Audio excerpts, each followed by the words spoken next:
sedekah subuh. Sedekah subuh, kenapa saya berkata sedekah subuh? Bukan berarti tidak boleh sedekah di waktu yang lain. Semua sedekah boleh di setiap waktu dan setiap saat, hari Jumat maupun selain hari Jumat. Tapi sedekah subuh itu termasuk sedekah yang terbaik.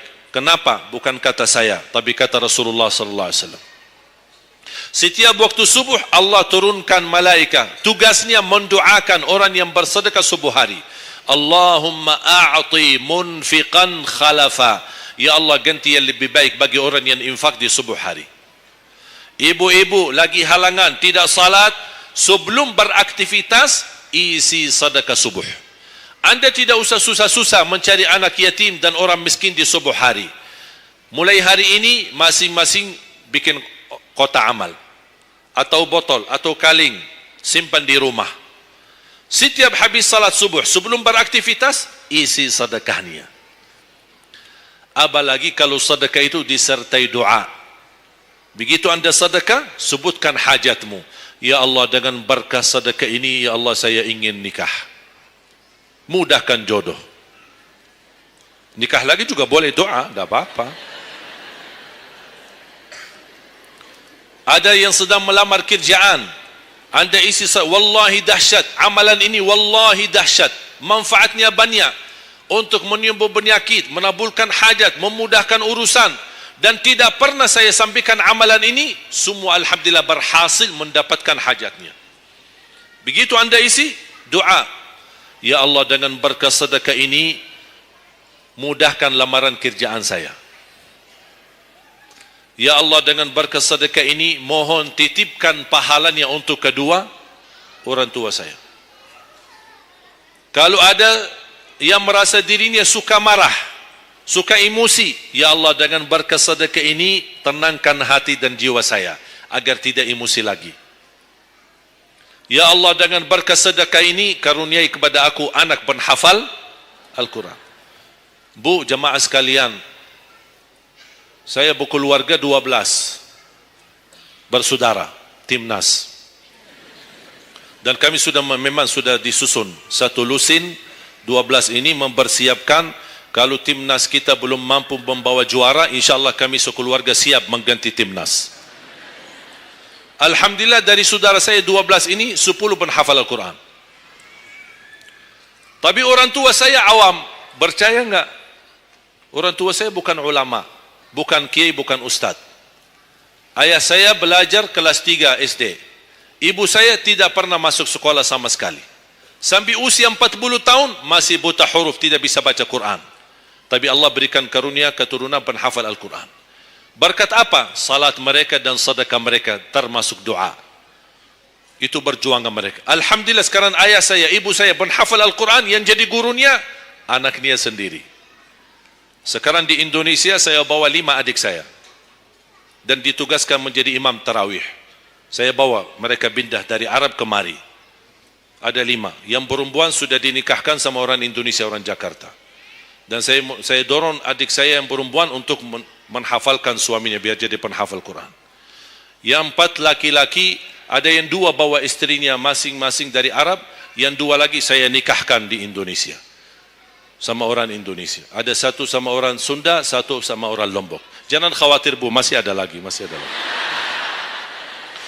Bahkan saya dorong adik-adik saya semua wajib nikah 4. Masing-masing 4 istri. Kenapa? Supaya banyak keturunan. Kalau bisa setiap satu istri 12, satu lusin. Masya Allah, luar biasa. Mengapa? Karena kita punya perjuangan yang masih panjang. Cita-cita saya mencetak 1 juta penghafal Al-Quran di Indonesia. Ketika saya datangkan adik saya tugaskan sama mereka dan tegas, kalau kalian datang hanya mau berhiburan, pulang. Kalian di sini untuk bersama-sama memperjuangkan untuk mencetak 1 juta penghafal Al-Quran. Dan alhamdulillah program ini sudah jalan. Dan kita terus memperjuangkan, dan saya harap semua jamaah insyaallah berkenan terlibat dalam program ini. Cita-cita saya semua masjid se-Indonesia insyaallah diimami imam penghafal Al-Quran 30 juz. Bahkan lebih hebat lagi cita-cita saya, insyaallah saya yakin akan terjadi. InsyaAllah di demikian hari, di waktu yang Allah insyaAllah tentukan, insyaAllah presiden kita penghafal Al-Quran.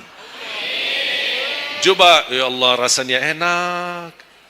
Langsung diumumkan di Masjid Istiqlal, khatib dan imam salat Idul Fitri, penghafal Al-Quran 30 juz, Presiden Republik Indonesia. Oh, mantap. Imam salat Idul Adha, Presiden kita. Salat Jumat, khatib dan imam, Presiden kita. Tidak perlu ganti imam. Udah, tidak perlu ganti imam, subhanallah. Luar biasa. Coba, saya kagumi ketika membaca dan melihat YouTube-nya Presiden Erdogan, Turki. Walaupun beliau bukan penghafal Al-Quran, tapi murattal bacaannya beliau, Masya Allah. Mana ada sekarang presiden di dunia Islam sebagaimana bacaannya yang benar. Ini sudah saatnya, tapi bukan sekarang ya, nanti maksud saya, sabar dulu. Nanti jadi kacau nanti, semua, sabar dulu. InsyaAllah ada waktunya, InsyaAllah. Mulai dari sekarang kita ayo bersama-sama mempersiapkan untuk kalau anda gagal menjadi penghafal Al-Quran, jangan gagal anakmu, cucumu, generasi yang ini semua. Kita melihat, saya bangga. Kenapa saya semangat untuk mencetak 1 juta penghafal Al-Quran? Itu berkatnya acara Hafiz Indonesia. Nonton kan acara Hafiz Indonesia? Nangis ya? Habis tisu kan? Tahu enggak salah satu karunia Allah untuk Indonesia? Ada teman saya berusaha Bunia TV di Arab.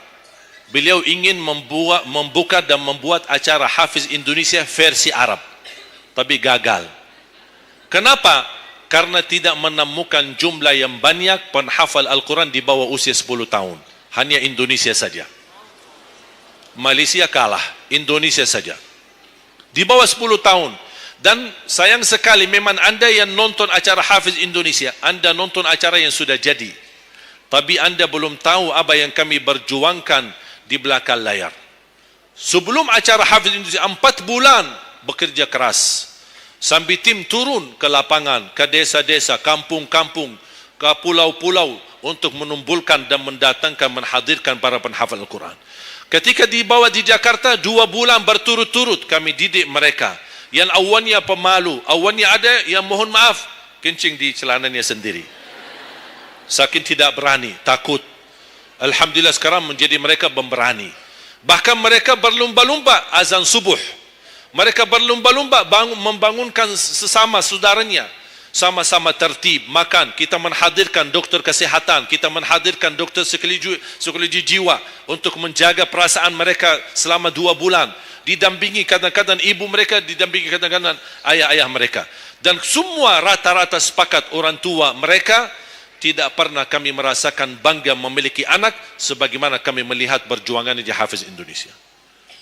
Dan alhamdulillah begitu selesai acara Hafiz Indonesia, kami tidak tinggalkan mereka. Kami terus kawal, kami terus pimpin. Dan alhamdulillah mereka di kampung masing-masing sudah membangun rumah tahfiz. Ada yang membangun pesantren untuk mencetak dan melahirkan jumlah yang banyak penghafal Al-Quran. Dan ini perjuangan luar biasa. Tidak mudah. Berapa biaya yang dikeluarkan. Dan mohon maaf, belum ada sponsor yang bisa mensponsori kita dan membayar full untuk kita. Kita terus bekerja keras dan alhamdulillah masih Allah hantarkan kepada kita orang yang dermawan, orang yang baik, yang berduli dengan dan mencintai Al-Quran. Allah anugerahkan. Wallahi menurut saya, saat ini, zaman ini, sedekah yang terbaik dan yang termulia, semua apapun yang terkait dengan Al-Quran, itulah yang termulia. Makanya boleh anda ketika anda bersedekah, jangan lupa disertai doa. Di antaranya anugerahkan ya Allah Indonesia menjadi negara Al-Quran. Tapi tolong fokus. Kalau anda isi sedekahnya, tolong disesuaikan. Jangan isi sedekahnya koin, teng, tapi doanya sampai terbit matahari. Tidak ada malunya. Kata Allah, koin-koin aja sedekahnya, doanya dah habis-habis. Hajatnya panjang, lebar. Malu kita sama. Bukan Allah tidak bisa. Allah maha bisa menabulkan hajat. Tapi kita malu sama Allah.